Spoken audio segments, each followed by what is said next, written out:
خو د دې لپاره مثلا یوه خبره سپینوم مخکې خبره وشوه زه ډېر پاک سوسته یم زموږ وینه توی شوه او موږ را په دې کې لګیا یو چې دا خودکش دی دا حمله څنګه وشوه صحیح ده د دې خو به یو تلاش کوو خو موږ په دې سټیج باندې دا خبره کوو چې یو شی خو تاسو ته په نظر نه راځي خو یوه خبره خو درته په نظر راځي نن د پاکستان تحریک انصاف که ایمنی دی که NPA دی د هغه نه خپل سیکورټي اخیستلی شوي د هغه نه خپل ټوپک اخیستلی شوی د هغه نه خپله پیره پورته شوې ده نو زه به بیا خپله وینه د چا په لاس باندې ګورم زه به بیا د خپله وینه د چا په لاس باندې ګورم او څوک ذمهوار دی په دې بل کې چې څنګه DC ذمهوار دی څنګه برګیډیر ذمهوار دی څنګه کرنیل ذمهوار دی څنګه DPO ذمهوار دی څنګه پوځ ذمهوار دی څنګه ادارې ذمهوار دي ته کومره موږ نه ذمهوار دي ته کومره او که د دې ملک په بچي باندې تکلیف راځي د دې کار په کونډه رنډه تکلیف راځي که په پوځ راځي دا زما بچی دی که په پولیس راځي دا زما ورور بچی دی چې په ده تکلیف راځي راځئ چې سره حساب کړو چا ته ډېر تکلیف راسي موږ ته ډېر تکلیف راسي موږ ته خو زه درنه دا تپوس کوم چې په کومه خبره ته رالګېدلی او زه دې د لاس نه شاته تړلی یم او هغه دشمن چې دا باجوړ خلکو پرېښودی څه دي دې له منځه او هغې ته موږ د ډار په شان ته ولاړ او خلکو نه به یې اسرې ونه کړې خلکو کمپیوټرونه واویزول او د هغې باوجود هم راځه او بیا دې سیکورټي اله او زه په خپله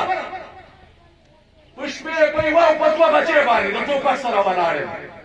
او د ټوپک سره څوکیداري وکړم دا کوم پیغام زه ورکوم دا کومه سیکورټي ده دا کوم پوزیشن دی دې باندې غور وکړه چې زما وینه تویېږي نو بیا به یې ګورې چې د کوم ځای نه دی نو په چا دې درته وایم چې نن یې غور وکړه ستاسو خو ځان را تړلې ده ستاسو خو د دې خاورې قربانۍ ته زه ولاړ یم او زه وایم چې زما د کوره زوی ته کاږه ګوري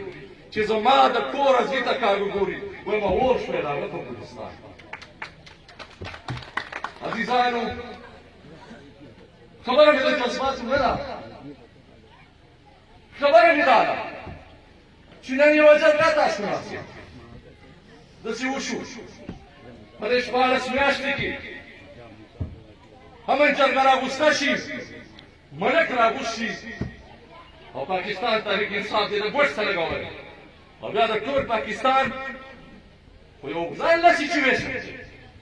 هغې خو ځانله یوه خبره ده اکسپاټان او باجوړ دا خو میداني جنګ دی په دې کې ته او پښتانه خبره کوي د یو لاس افراد کېږي نه کېږي ستا په ماجوبي ملک باندې کار نه کېږي دا ځان سره یاد وساته دا د ماجوبي ملک شی نه دی ته که امن غواړې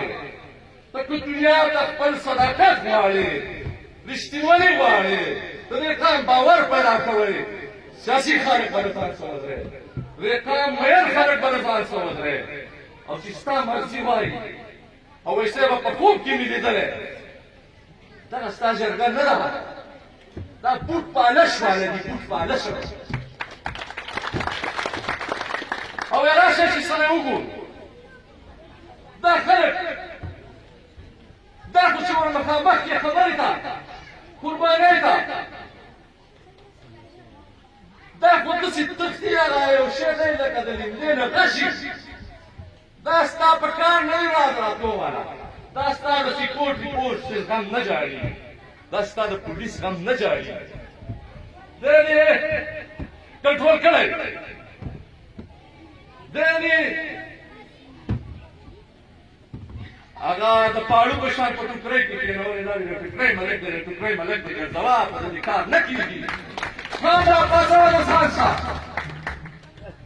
او په کومه خبره چې زما د پوځ زما د پولیس